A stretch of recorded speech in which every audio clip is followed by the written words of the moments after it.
Porque Deus é amor. Esta é a síntese da primeira carta do apóstolo João à igreja e serve como base para nós levarmos a nossa vida cristã de acordo com a vontade e a palavra de Deus.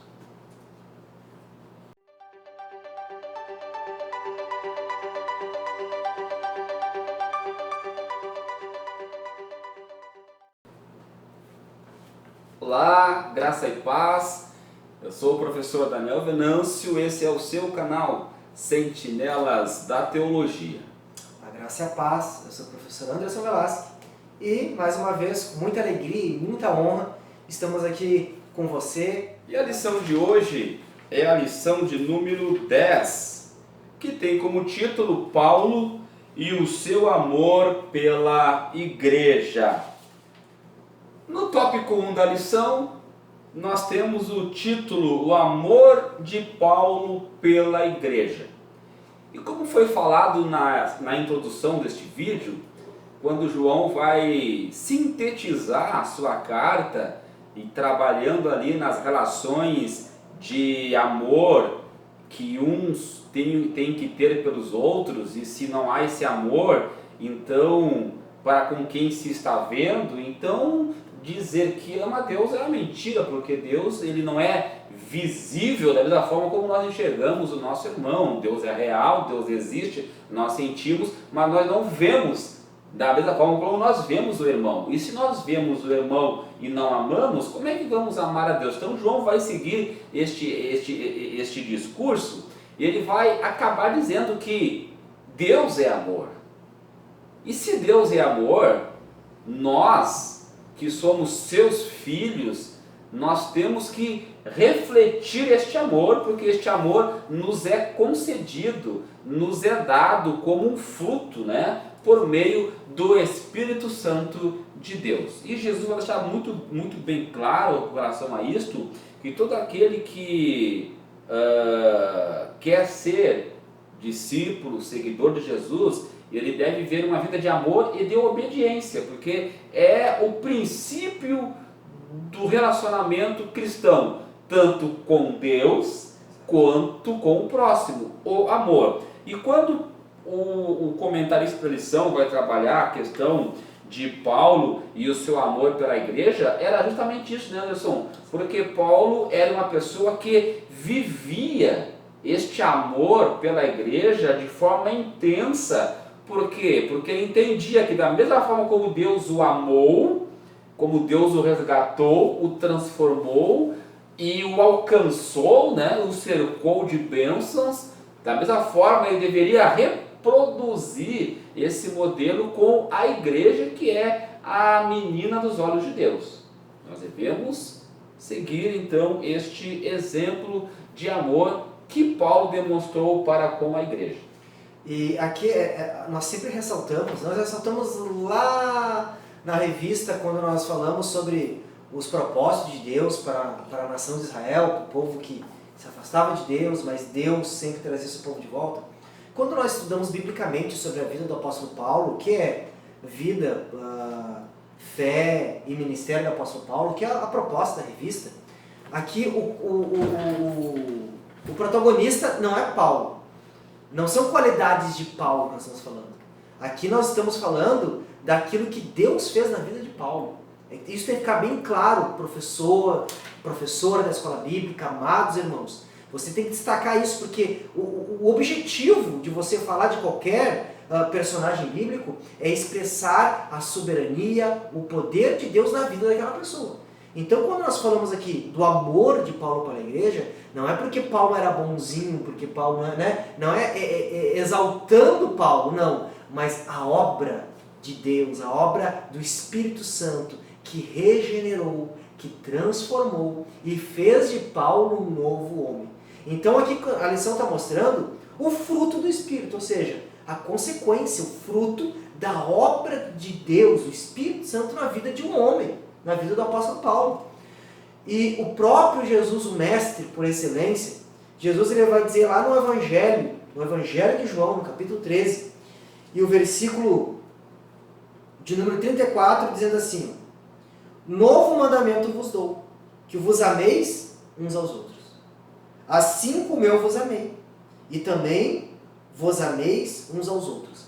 Olha o que ele vai dizer, João capítulo 13, versículo 35. Nisto conhecerão todos que sois meus discípulos, se tiverdes amor um pelos outros. Olha o que Jesus está dizendo. A principal característica, a maior característica, saberão que vós sois meus discípulos pelo amor que vocês demonstrarem um pelos outros, a igreja, amando a própria igreja. Então Paulo aqui está evidenciando o fruto do Espírito, que ele era de fato, de verdade, genuinamente Paulo era um cristão, alguém salvo em Jesus, alguém que teve na sua vida a obra regeneradora e salvífica operada pelo Espírito Santo. Então, se houve a obra do Espírito Santo na vida de Paulo, e a principal característica de quem teve essa obra é o amor, Jesus disse, nisto conhecerão que sois meus discípulos, então Paulo está expressando, está provando pelo fruto, que ele era de fato, professor Daniel, alguém que havia sido salvo. E nós vamos ver lá na primeira carta de Paulo aos Coríntios, no capítulo 13, que Paulo, após Paulo ter falado dos dons, ele vai dizer: eu tenho todos os dons. Paulo fala nos homens, tem todos os dons. Só que ele vai dizer, olha o que Paulo vai dizer a partir do versículo 1 do capítulo 13 da sua primeira carta aos Coríntios. Ainda que eu fale a língua dos homens e dos anjos, se não tiver amor, serei como um bronze que soa ou como um símbolo que retira. Como quem diz, se eu tiver o dom de línguas dos homens, as línguas estranhas, se eu não for motivado por amor, eu sou como um sino que faz barulho, mas não tem efeito nenhum. Ainda que eu tenha o dom de profetizar e conheça todos os mistérios da ciência, ainda que eu tenha tamanha fé a ponto de transportar montes, se não tiver amor, nada serei. Paulo continua falando dos dons, pastor Daniel. Ele vai falar do dom da profecia, o dom da palavra do conhecimento, da ciência, o dom da fé, ele vai usar os dons do Espírito. E vai dizer, ainda que eu tenha todos os dons, palavra da profecia, o dom da fé, o dom da palavra do conhecimento, se não tiver amor, eu não sou nada. Ou seja, eu não sou salvo, eu não sou um cristão. Não adianta ter um nome, ter um título, se não tiver o fruto. E Jesus disse, não, pastor Daniel, lá no Evangelho de Mateus, no Sermão do Monte, ele vai dizer que conhecereis os verdadeiros dos falsos, através do fruto. E o fruto é amor. E Paulo vai dizer, por que amor? Porque o amor é benigno, o amor é paciente, o amor não procura o interesse próprio, mas ele procura o bem do outro. O amor não se ensoberbece, não se acha melhor que ninguém. O amor não busca somente o seu bem-estar, mas busca deixar bem, fazer o bem para aquele que está próximo. Então, o cristão verdadeiro, ele não está preocupado com o seu ego, com o seu status, com o seu bem-estar. Ele está preocupado com o bem-estar do seu irmão, com o crescimento da igreja, com o triunfo de Cristo. Então, Paulo está demonstrando, pastor Daniel, que ele é, de fato, alguém salvo. E como a primeira carta de João é uma doxologia magna sobre isso, amor. Ele vai dizer, se Deus é amor, importa que aqueles que se aproximam dele também amem. Porque aquele que não ama, não conhece a Deus. É mentiroso. Então, ali João, ele está, como se diz hoje, lacrando, né? Aquele que ama Deus de fato, que realmente se aproxima de Deus, essa pessoa ela é inundada pela pessoa de Deus, pelo poder de Deus e pelo Espírito Santo de Deus. Automaticamente, se Deus é amor, essa pessoa vai amar. Se não for assim, pode pregar bonito, pode cantar bonito, pode ter os mais grandes, belos títulos humanos. Mas como Paulo disse, se eu não tiver amor, eu não sou nada. E só quem entende o benefício do amor é que consegue amar. Me vem à memória agora o texto em que Jesus vai jantar na casa de Simão, né? Uma mulher chega e lava os pés de Jesus com as suas lágrimas, enxuga com os seus cabelos e fica ali o tempo todo reverenciando o seu mestre. E chegam para Jesus e dizem que se Jesus soubesse quem era aquela mulher, Jesus não permitiria tal atitude. Mas Jesus vai adverti-los dizendo que a quem muito é perdoado, muito ama. Aquela mulher estava expressando a gratidão do seu coração para com o amor recebido da parte de Jesus. Então é só quem tem a compreensão do quanto este amor de Deus é poderoso e o quanto Ele nos perdoou, é que consegue reproduzir isto, demonstrar isso nas suas relações interpessoais, não só com Deus, mas também com o próximo. Por isso que Paulo amava a igreja. Porque o que é a igreja, Anderson? A igreja são pessoas, com as suas diferenças, né, com seus altos e baixos. São pessoas que carecem tanto quanto eu e você da graça do Senhor, da bondade do Senhor e do amor do Senhor. Então Paulo entendia isso e demonstrava todo o seu amor. Tanto é que Paulo vai passar por várias tribulações, várias angústias, várias privações, tudo pelo amor ao próximo, exatamente seguindo as pisadas do seu mestre Jesus Cristo de Nazaré. Então fica aí então o fechamento desse tópico, né? Tópico 1, o amor de Paulo pela igreja. O amor de Paulo pela igreja é o amor que eu e você temos que ter como pessoas gratas por ter sido amado e perdoado, e temos que reproduzir isso aí nas nossas relações interpessoais. E o tópico 2? O tópico 2 vai nos falar sobre amor e fé na igreja. Amor e fé na igreja. O amor nós já sintetizamos o que é, mas e a fé? Que relação tem esta fé com o amor? É importante que a gente entenda este link para que a gente possa viver este amor de forma mais plena. A fé é a capacidade dada pelo Espírito Santo de Deus para nós dimensionarmos esta tão grande obra salvífica, resultado do amor de Deus. Então, esta fé nos faz compreender, e por isso nós amamos. Fomos amados por Deus, perdoados por Deus, e por nós amamos e também perdoamos. É isto que a fé nos faz enxergar. É isto que a fé nos faz crer. E é isto que a fé nos leva a fazer.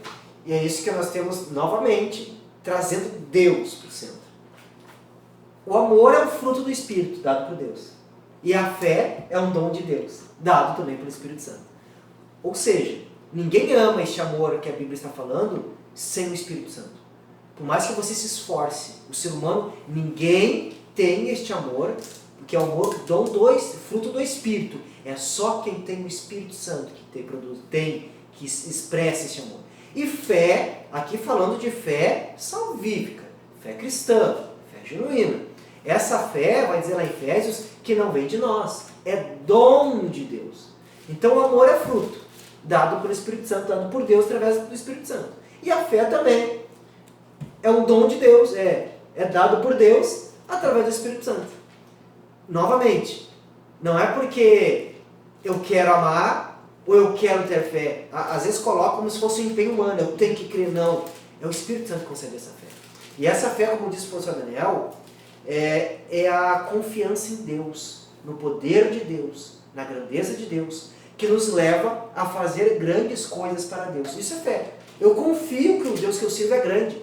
Eu confio que aquilo que Cristo fez para mim na cruz é eficaz. Então esta confiança me faz amar a Deus e a Cristo, porque eu tenho certeza, convicção, que a obra de Jesus na cruz me salvou, que a igreja, os meus irmãos são salvos, e esta fé vai me levar a fazer obras, atitudes, expressar esta confiança e este amor para o professor Daniel. E aqui eu ouvi que o professor Daniel já viu lá em Tiago, né?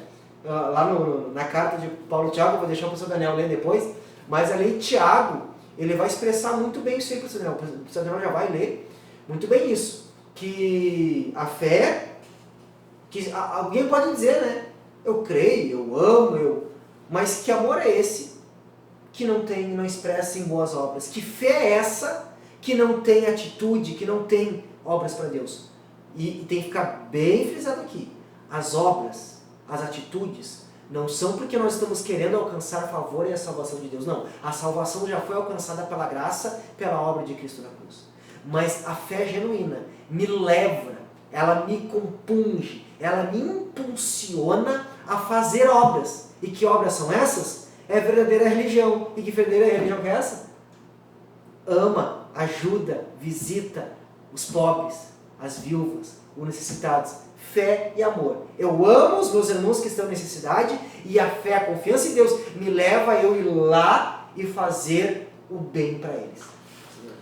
A fé é o elemento que vai abrir os nossos olhos para a compreensão da prática do Evangelho.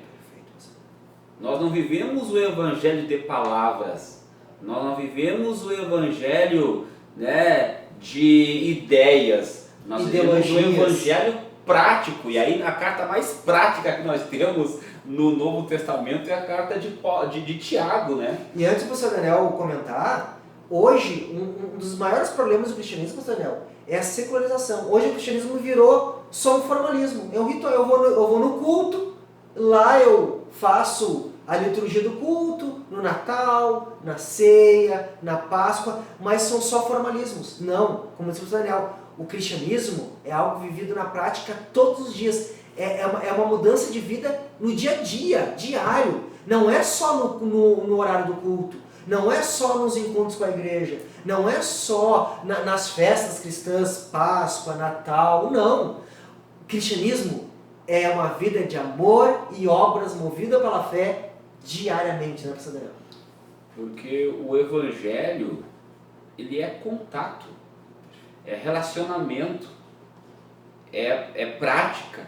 E Tiago vai dizer, meus irmãos, lá em Tiago capítulo 2, versículo 14, meus irmãos, qual é o proveito se alguém disser que tem fé, mas não tiver obras? E aqui está sendo falado em obras de caridade. Obras de caridade, amor movimentado pelo amor, né?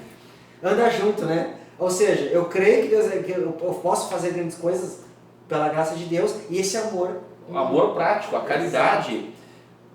Mas não tiver obras, se alguém disser que tem fé, mas não tiver obras, pode acaso semelhante fé salvá-lo? Se um irmão ou uma irmã estiverem carecidos de roupa e necessitados de alimento cotidiano, e qualquer dentre vós lhe disser, ide em paz, aquecei-vos e fartai-vos, sem contudo lhes der o necessário para o corpo, qual é o proveito disso? Assim também a fé, se não tiver obras, por si só está morta.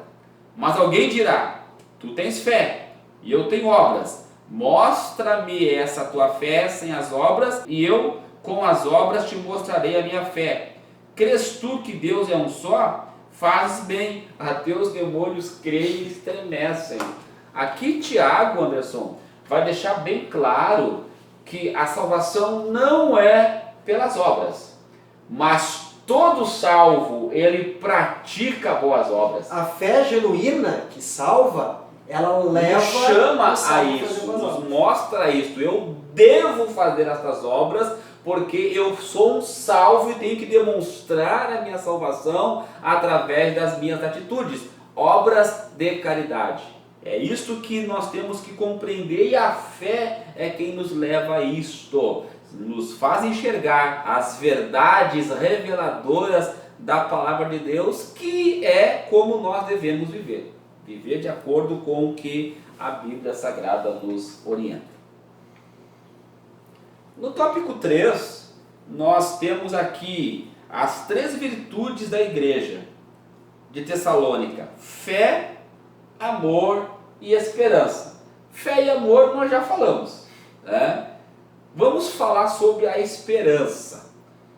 Paulo, quando escreve a sua carta aos Romanos, lá no capítulo 5 de Romanos, Paulo vai trazer ali algo maravilhoso com relação à justificação pela fé que nos traz paz com Deus. Ele vai dizer que, sendo, pois, justificados pela fé, temos paz com Deus por meio de nosso Senhor Jesus Cristo, por intermédio de quem obtivemos igualmente acesso pela fé a esta graça na qual estamos firmes, e gloriamo-nos na esperança da glória de Deus. E não somente isto, mas também nos gloriamos nas próprias tribulações, sabendo que a tribulação produz a perseverança, e a perseverança a experiência, e a experiência a esperança. Ora, a esperança não confunde, porque o amor de Deus é derramado em nosso coração pelo Espírito Santo que nos foi outorgado. Novamente, fé, esperança e amor. 3 elementos essenciais na vida do cristão.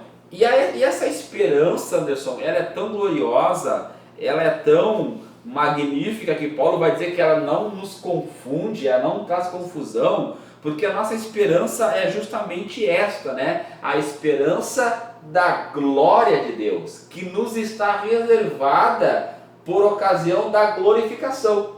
Porque hoje nós já temos este tesouro, né, grandioso, depositado em vasos de barro, né, essa presença gloriosa, mas haverá um momento em que nós teremos o chamado, seremos a glorificação, né, plena comunhão com Deus, aonde nós entraremos num relacionamento.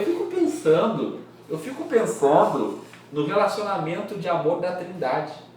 Pai, Filho e Espírito Santo vivendo um relacionamento eterno de amor. O Pai ama o Filho, o Pai ama o Espírito Santo é o elo da ligação entre o Filho e o Pai, e o Filho ama o Pai e o Espírito Santo. Imagina essa relação eterna. E agora Paulo vai dizer que a esperança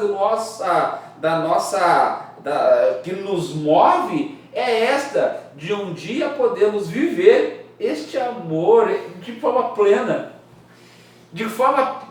intensa, por uma eternidade. A igreja, agora não só para a Trindade, mas a Trindade e o corpo, que é a igreja, vivendo esse relacionamento de amor eterno e glorioso. E aí é esta a esperança que nos move. A nossa esperança, Anderson, não é de dias melhores nessa terra, ainda que isso é bom, nós trabalhamos para isso, e Deus deixou as nossas porções diárias, mas a nossa vida não está, a nossa esperança não está nas coisas deste mundo, nos sucessos da tecnologia, da ciência, do dinheiro. Não, a nossa esperança está no porvir, na vida eterna, na pessoa do nosso Senhor Jesus Cristo. E aqui, amado irmão, que você tem que enfatizar na sua turma, na sua escola, na sua aula da escola bíblica dessa lição. Quando a Bíblia fala, Paulo fala de esperança em Romanos. Quando a Bíblia fala da esperança dos cristãos, não há esperança, o professor Daniel acabou de enfatizar, não há esperança de uma vida melhor aqui nessa terra. Não há esperança de riqueza. Não há uma esperança de glória aqui, não. Tanto que Paulo falou que tem a tribulação produz a perseverança. Aqui nós vamos ter aflições, tribulações, tentações, provações. A vida aqui na terra é isso, pastor. É tentação, é pecado, é tribulação, é aflição. Aí Paulo vai dizer, mas qual é a esperança? O cristão genuíno, ele tem uma esperança. A esperança de estar na glória com Deus, que é isso, a eternidade na presença de Deus, livre deste corpo pecaminoso, corpo glorificado, longe dessa terra suja, mas agora na presença de Deus, aonde não há mais dor, aonde não há mais lágrimas, aonde não há mais pecado. Esta é a esperança. A esperança que Paulo está falando ali é a esperança da eternidade, da glorificação, da salvação eterna. Tanto que Paulo falou que o amor de Deus, não nos deixe confundido, que o amor de Deus é derramado nos nossos corações. O que é isso? Eu tenho convicção que Deus me ama, e a obra de Cristo, quando eu estou em Jesus, eu tenho o amor de Deus. E este amor não importa o que eu passar. Foi o que Paulo diz, pode ser fome, pode ser perseguição, nada disso pode me afastar do amor de Deus. Se Deus prometeu, Ele vai cumprir. Se Deus disse na sua palavra que um dia Ele vai nos glorificar com seu Filho Jesus, nós teremos um corpo glorificado, estaremos a eternidade na presença do todo eterno, todo maravilhoso, todo poderoso. Então esse amor que é derramado com o nosso coração, como ele, eu te amo, filho, eu vou cumprir a promessa. Então, professor Daniel, aqui nós vemos 3 características essenciais e que todo cristão genuíno tem. Aquele que tem Deus na sua vida e a obra do Espírito Santo, ele ama, porque o fruto do Espírito é o amor. Então, não tem como ser cristão sem a ação do Espírito Santo. Então, se eu sou salvo e o Espírito Santo está na minha vida, eu amo. Não, e o dom, a fé também é dom de Deus. Então, se eu realmente tenho Deus na minha vida, eu tenho a fé genuína que me leva à salvação. E esta fé genuína, que tem poder de me salvar, é a fé que me leva, me impulsiona a fazer obras. E eu tenho, no meio de tentações, tribulações, quedas, altos e baixos, perseguições, decepções, tribulações aqui nessa vida, eu tenho uma esperança, que um dia tudo isso vai passar, eu estarei na eternidade com o meu Senhor Jesus. Cristão, enfatize, meu amado irmão, pastor que nos assiste, obreiro, professor, professora da escola bíblica, enfatize, igreja, o que nos mantém vivos aqui nesta terra, atuantes, ajudando uns aos outros, adorando a Deus, servindo a Deus, é o fruto do Espírito e do amor. É a fé que é dom de Deus e a esperança da vida eterna. E Paulo vai falar isso lá no que eu falei no início, no capítulo 13, 1 Coríntios, e o versículo 13. Agora, pois, permanecem 3. Que 3 que é? A fé, a esperança e o amor. Estes 3. É as principais características de um cristão verdadeiro. E o maior destes é o amor. Porque o amor, com a ação da fé, me leva a fazer boas obras, meus irmãos.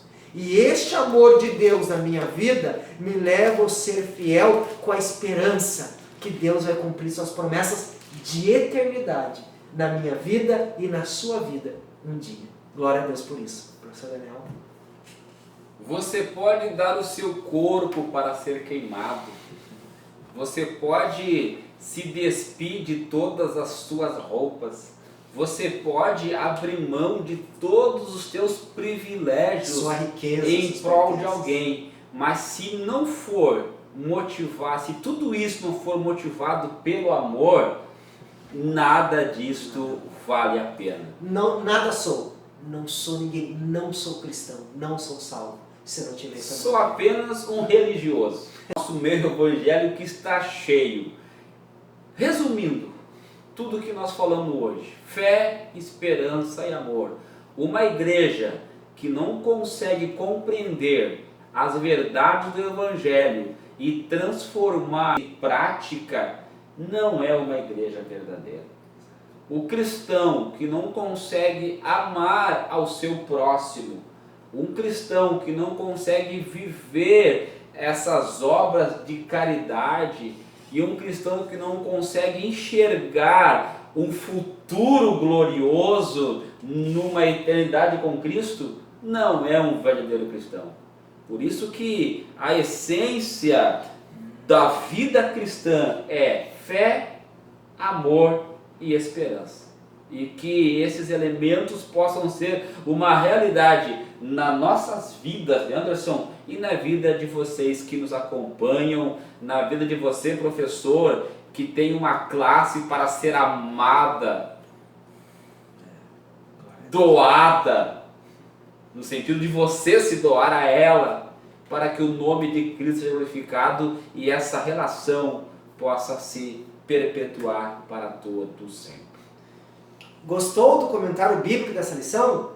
Então deixe a sua curtida, o seu like abençoado, comente nosso vídeo, deixe o seu nome, a sua cidade, a sua igreja e compartilhe este vídeo, para que outros irmãos compartilhem no grupo da sua igreja, no grupo do WhatsApp da sua classe da escola bíblica, para que outros irmãos também sejam edificados pela palavra de Deus. Deus abençoe. Até o próximo vídeo do canal Sentinelas da Teologia.